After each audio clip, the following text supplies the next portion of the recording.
Heroes have been made a part of our lives since before we can remember.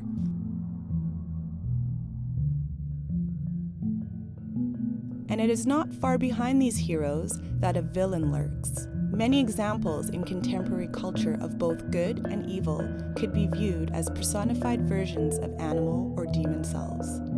In ancient India, evil was personified as Ravana, a 10-headed, indestructible fighter. With every individual comes a story, but where do they begin and where do they end?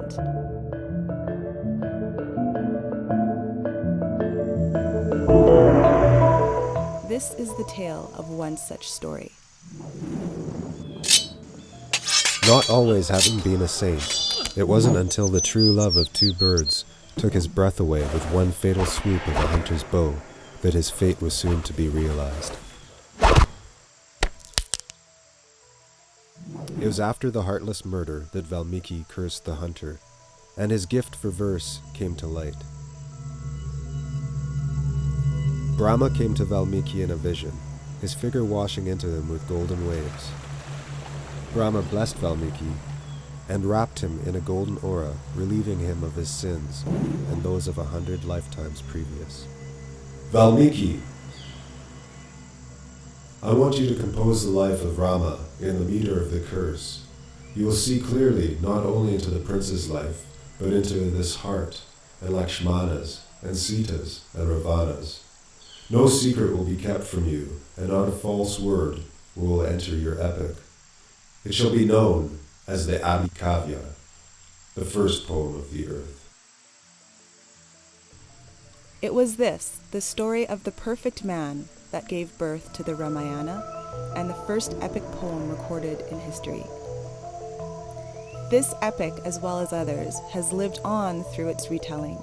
Both Shakespeare and Mozart are known for their timeless compositions. However, as time has passed, we have also come to know these stories not only through their original mode and method of storytelling, but also through contemporary retellings.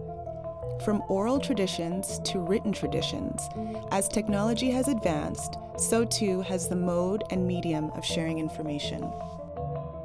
Information has become easily attainable, and original ideas have become precious. The notion of intellectual property has become more important as the remix and mashup take over. The sacred nature of epics such as the Ramayana are in no way comparable to today's YouTube mashups. But why is that? Whether we call it respect or dharma, there must be a reason for holding such reverence to one story, while having no qualms in reinventing another. And what is intellectual property, and how can stories such as the Ramayana be owned by anyone when they are retold by everyone? Intellectual property is a very intriguing concept, but it's also a very problematic one. One way to define intellectual property is that it's creations of the mind. It's ideas that people have that can take form of songs or stories or inventions. A particular way of thinking about or doing things all constitute a kind of intellectual property. In the Western world, intellectual property is defined in such ways as this. Everyone is familiar with copyrights or patents or trademarks and so on. And each of these identifies and serves to protect particular kinds of intellectual property. Where it becomes more difficult to define or to understand is when we move out of the Western legal realm and look at how other peoples around the world conceptualize what we would say is intellectual property. So, for example, in many Aboriginal or Indigenous societies, there is no real distinction between what we would call intellectual property, which is ideas, stories, beliefs, and so on, and what we call cultural property, that is things, such as artifacts. Traditional stories, for example, traditional knowledge, all constitute a kind of intellectual property not covered by trademarks or patents. And in some cases, those images are today found on t-shirts and other kinds of products that are widely marketed, much to the dismay of those people for whom those designs represent very important, often spiritual values. So this is one of the areas that we find a big disconnect between Western legal policies and traditional cultural values, or what we call customary law. Although some traditions hold their cultural property very close, certain forms of stories, such as the Ramayana, are meant to be retold. The Wayang shadow puppets themselves are the embodiment of the spirits of whom they represent, and must be awakened before the puppets are to be used. In the case of the shadow puppets, it's not only the responsibility of the museum to exhibit them as here are examples of Indonesian culture, as part, in other words, as kind of public education, but the museum really has a responsibility to the puppets themselves, which are the embodiment of these beings from the epic times. Retelling stories in our own words has also become a part of pop culture, with remixes and mashups running rampant.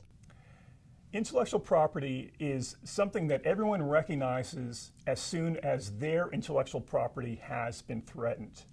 How many of you guys here actually do download music off the internet right now? Tell the truth. Do you guys, like, how many of you guys actually think that when you're downloading your music that you're stealing it? Laws on music and video downloading have brought further attention to the rights and boundaries of intellectual property, as well as the question, who owns what and why? Because things change, new technologies emerge, and stories are told in new ways. And the fact of the matter is cultures change. I mean, how people do things, how they think has changed ever since there have been people around. What's acceptable and what's not? Really, the only ones who can answer that question are the ones whose culture are being portrayed. One interesting example from British Columbia is the work of Aboriginal artist Brian Youngin. He's an Interior First Nations person, and he's perhaps best known for his recent work in taking the image of Northwest Coast masks, the carved wooden masks that I think many people are familiar with, and he's recreated them. This is playful, this is innovative, this is a lot of fun. And it's also kind of appropriation if we want to look at this through a strictly academic lens. But again, the question comes to the Northwest Coast peoples whose culture included manufacturing, using these masks and all the stories that go with them. Is this appropriation to them?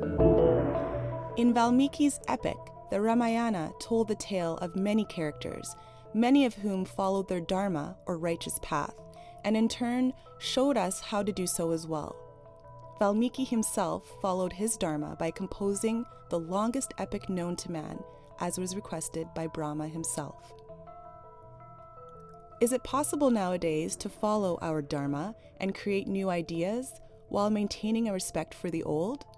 Do you think creative thought is possible without the aid of previously constructed material? How can you make your mark in an original and creative way without overstepping legal or cultural boundaries?